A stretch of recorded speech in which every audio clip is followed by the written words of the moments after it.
Good evening. What's going on there, guys? It's the Earthmaster here on the live stream on this beautiful Thursday night. It is August 11th, 2022, about 7:50 p.m. California time. And a little earthquake activity out there along the west coast is the latest quake on the globe. Looks like a 2.8 earthquake here in this area of Southern California, showing up on the green flag. All right, let's go ahead and check out the latest activity here on the USGS map. We'll go ahead and run through here real quick. Again, I just had to restart this and get it back up and running. I was seeing if I can find any more info on the Tahoe Volcano. Not a whole lot of renewed activity kicking up right now. We are getting some earthquake activity, though. Definitely ramping up around this region of the American Samoa areas. Tonga Trench seen a 4.6 here within the last hour. Pretty deep movement at 209 kilometers there. Also some activity stretching a little bit further south and a little bit deeper with that 4.4. And some activity kicking up here along the Kermadec Trench with a 5.0. And a little bit smaller earthquake there. Coming in a little bit deeper as well, 4.9 at 36 kilometers. So definitely seeing some activity ramping up here in this region. When we do see these deeper earthquakes, we do got to watch volcanoes within this region, and also some larger scale activity towards the subduction zone itself there. So definitely on the map there for watching that area. We haven't seen a whole lot of movement here to the west. Notice that. It's still kind of on the quiet side throughout this area of the world. Normally it's, normally it's pretty active, but they do go through these quiet spells, and when it is quiet, things tend to kick up here along the areas of the eastern Pacific, and also areas around the Middle America Trench region. Okay, 4.4 around Japan. This earthquake is about the only one showing up here on the map in this area earlier, 52 kilometers into the Japan Trench. Also, it looks like maybe south of the Philippines here.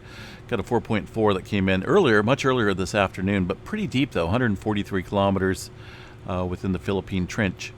Westward, not a whole lot going on. One earthquake out here around the western China area with a 4.5. Aside from that, things a little on the mellow side. Got one earthquake out here in Uganda, 3.6. I'm surprised the USGS is showing that, right? All right, Puerto Rico area looking somewhat active. Let me bring up the all magnitudes here and see what we got. Latest quake shows a 3.1 coming into the southwestern edge of Puerto Rico. Not a whole lot of movement up here around the Puerto Rico Trench currently. Middle America Trench, aside from this one earthquake down here earlier this morning in Mexico, definitely underneath Mexico because 134 kilometers deep into the Middle America Trench. That's about it. Not seeing a whole lot of activity there currently, but I wouldn't doubt if we see further activity following that deeper movement. Peru seen a 4.6 and also a 4.8 a little bit further south in that region. Most of the activity been confined up here into the North American plate. There is that 2.8, the latest quake that was on the globe. Looks like it's on the, which fault system is that? This is a pretty tough one here. I haven't seen too much activity on this area. This is called the Homestead Valley Fault. Looks somewhat lengthy. Homestead. All right, let's go ahead and check out, see if we can find out a little bit of information on that. The Southern California Caltech website has a pretty good list of fault systems that we can run through in the data here. What's that again? Homestead Fault? Homestead Valley Fault. Let's see here what we got right here. I kind of want to see what we got, considering we haven't seen too much earthquake activity on it. It is a right lateral strike slip fault. Looks like only 29 kilometers. Nearest community looks like the Landers area. Last surface rupture was back in 1979 in M5.3, and then June 28th, 1992 in M7.3 earthquake. A pretty large earthquake back there in 1992. Slip rate's pretty slow, so I doubt if we're gonna. Well, what has it been? Almost 30 years? 30 years? Yeah, or so since we've had a full rupture. So I guess a little bit of stress should be building up on it. I don't know if it's enough for a 7.3 though. Looks like interval between major ruptures roughly 7,000 years is what they're stating. Probable magnitudes between 6.0 and 7.0. We know that. Greater when a rupture involves multiple nearby faults, as in 1992.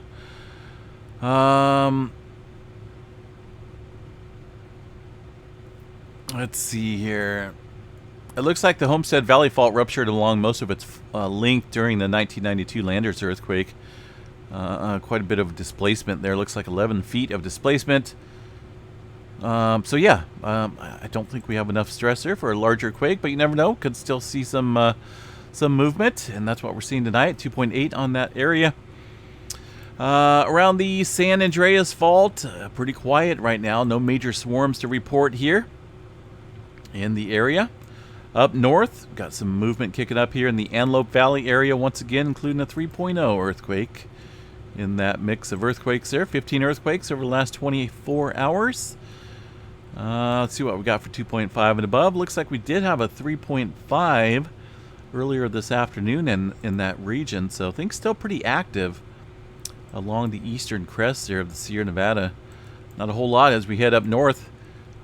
These earthquakes from this morning off the coast here, California, into the Cascadia megathrust area. We did see a 2.7. That one was about 20 kilometers or so. I want to check out the tremor map real quick, see what we got for tremor activity in that area.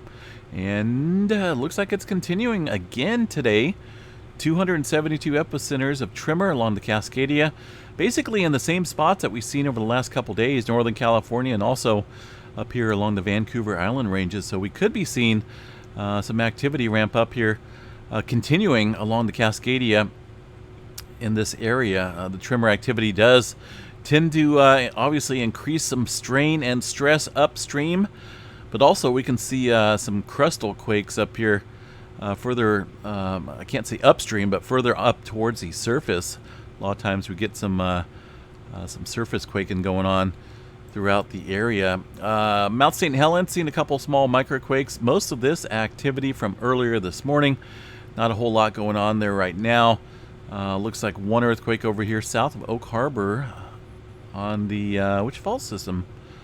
Southern Whidbey Fault, Island Fault Zone. 1.6, nothing big. Up here outside of Mount Baker, getting in on some activity as well. We got one shallow one and one deep earthquake here. Let's go ahead and check out the Mount Baker seismographs here and see what we got for the recorded data. Notice a little bit of swarm over here. The latest quake looks like it was at 11 and 57 seconds there. Let's see what we got. Hopefully this one's working here. I can't remember if this is the one that works or if it kind of shows some odd activity. Let me check. Hey, man, it's kind of hard to tell with all these with these readings. Those are not earthquakes, but they're just, I don't know what's going on there at that station.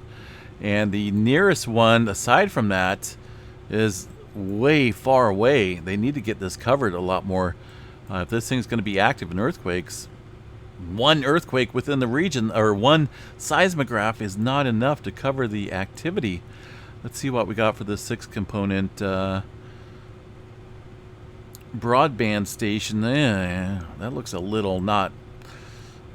Trying to see here if we got earthquakes.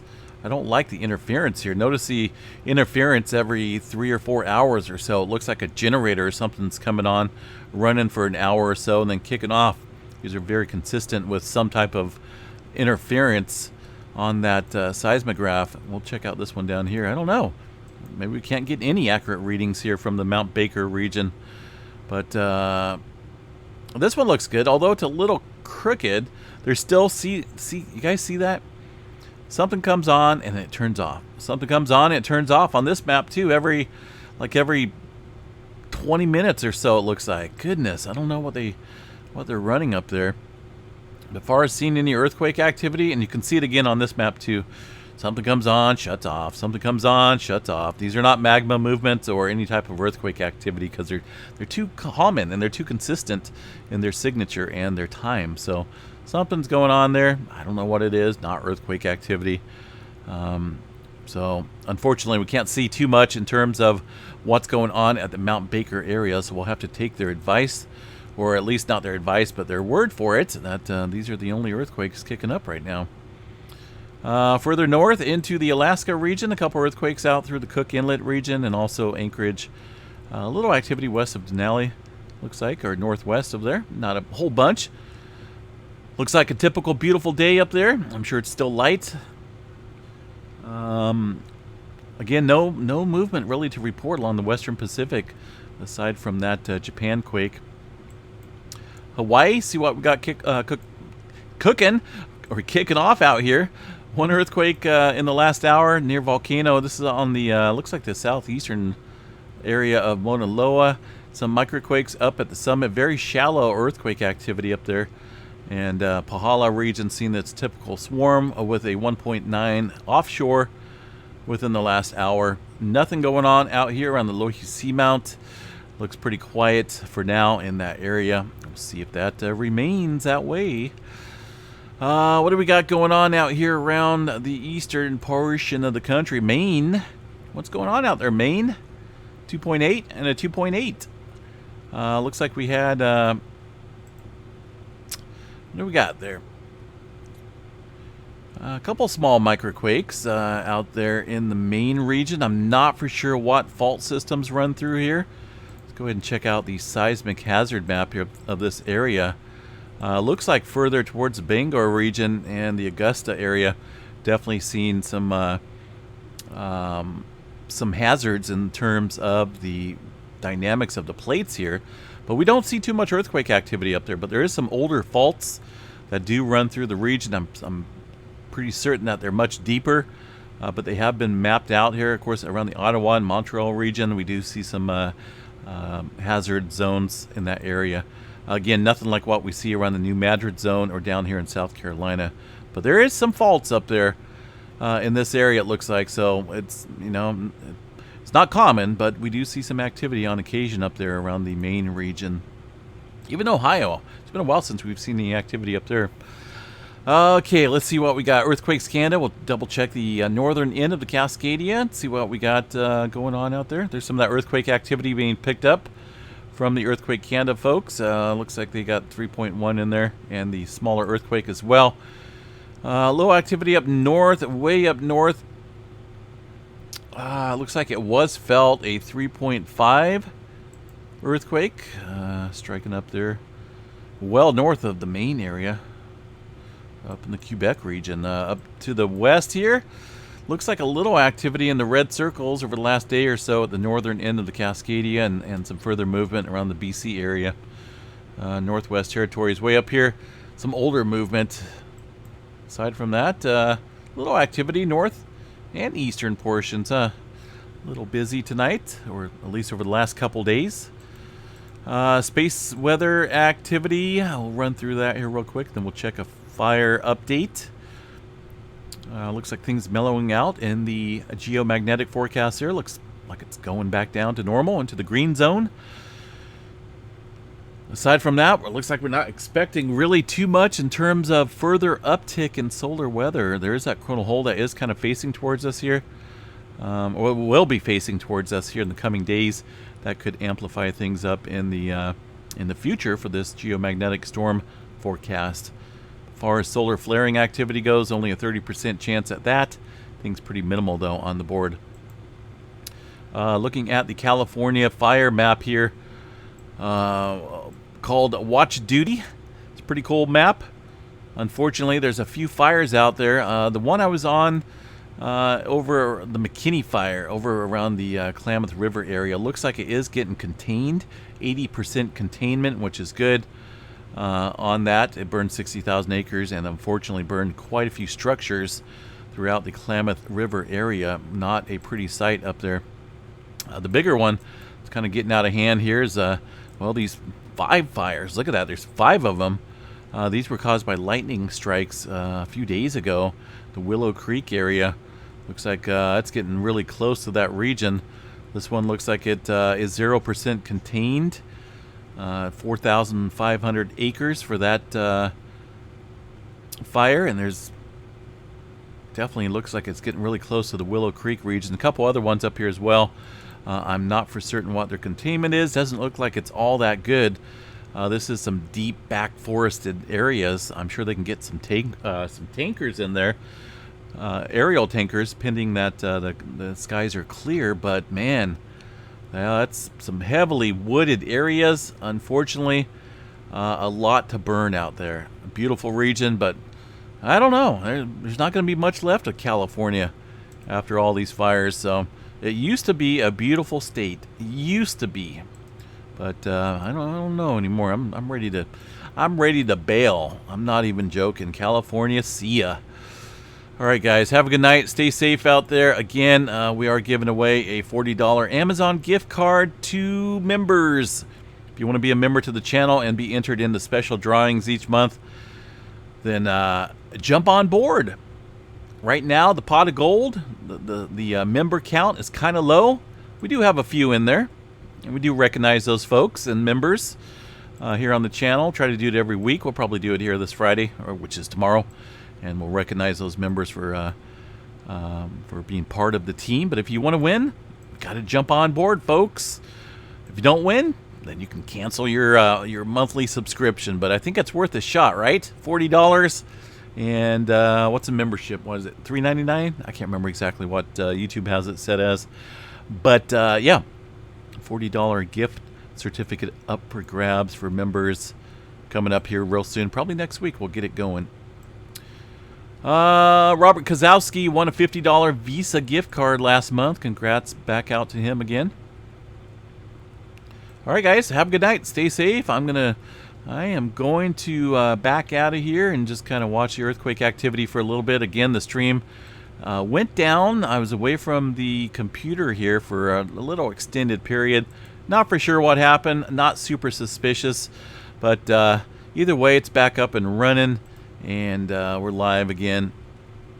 And all right, have a good night, folks. We'll catch you all a little bit later. Peace out.